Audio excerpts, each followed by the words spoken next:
Oh, bonjour les élèves. Aujourd'hui, nous rentrons dans la deuxième partie de la chimie organique, les réactions.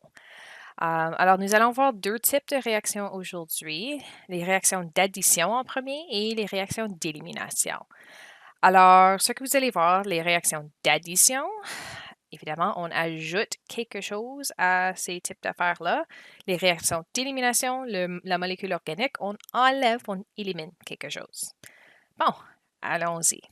Donc, nos buts pour aujourd'hui, c'est de pouvoir reconnaître ces deux types de réactions-là. Donc, si je te montre les réactifs, de savoir c'est quel type.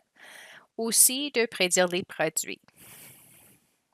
Alors, un peu comme ce que vous avez fait l'année passée avec les réactions chimiques, mais avec la chimie organique cette année.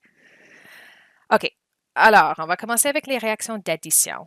Alors, pendant ces types de réactions-là, comme je disais, quelque chose, une molécule quelconque est ajoutée à une molécule organique. On va changer de insaturé. Un rappel de ce terme-là, ça veut dire que nous avons au moins une liaison double ou triple.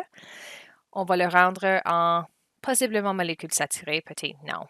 En tout cas, l'idée, tu as une molécule avec au moins une liaison double, ça peut aussi se faire avec les liaisons triples. Puis on va ajouter quelque chose qui va se placer les deux bords de la liaison et va le rompre. Puis là, on a moins de liaison entre les carbones. Puis tu peux voir les choses qui ont été additionnées là-bas.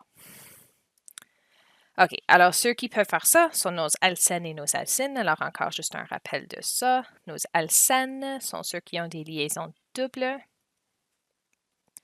Et nos alcynes, des liaisons triples. Alors la réaction va toujours se passer autour de ces liaisons multiples-là. Si tu n'as pas de liaison double ou triple dans la molécule, tu ne peux pas avoir une réaction d'addition. Donc, un petit indice avec ça. OK, allons-y avec quelques exemples.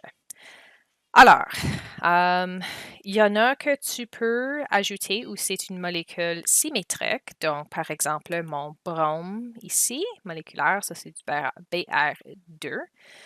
L'ajout va toujours se faire autour de la liaison double. Donc, on aura un brome qui va se placer ici, un bord de la liaison, puis l'autre côté. Ça va rompre cette liaison-là, puis tu vas avoir les deux carbones ont quand même 4 liaisons. Alors, ce que tu as à la fin, j'ai maintenant une liaison simple avec un brome sur chaque bord, puis mon hydrogène qui était là auparavant. Puis là, le restant de la molécule ne change pas. Puis là, tu pourrais aller compter tes liaisons, puis c'est beau. Donc, cette affaire ici, on pourrait le redessiner aussi comme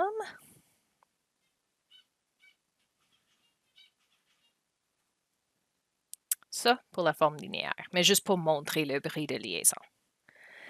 On peut continuer avec un autre composé cyclique. Cette fois-ci, j'ai une molécule asymétrique qu'on va ajouter. Alors, c'est pas la même chose, mais puisque notre composé est cyclique, puisqu'il y a seulement un brome qui va y ajouter, ça va vraiment pas faire aucune différence quel côté que tu le mets parce que la molécule peut tourner en rond et c'est toujours la même chose. Alors, je vais juste placer mon hydrogène sur le premier, mon brome sur le deuxième. Tu pourrais le faire l'autre sens, ça va donner la même réponse. Puis encore, on va éliminer cette liaison double-là. Puis là, quand je m'en vais pour tracer les produits,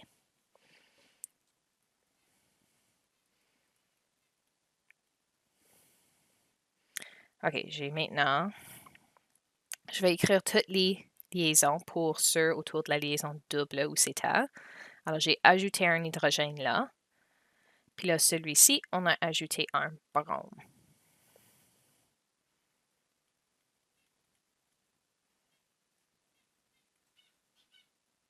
Et voilà notre molécule.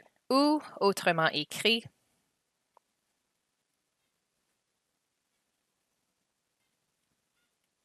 justement ça. Puis là, tu peux voir, il n'y a aucune liaison double pour définir un côté ou un autre. Alors, ça, c'est la même chose, peu importe si ton brome est orienté ici, ou là-bas, ou là-bas, ou là-bas. Ça fait aucune différence. OK, alors ça, c'est un exemple de ceux avec des halogènes. Alors, le brome étant un de ces exemples-là. Tu peux aussi le faire avec du chlore. Mais là, on va passer à des exemples où on a un acide qui agit comme un catalyseur pour faire réagir de l'eau.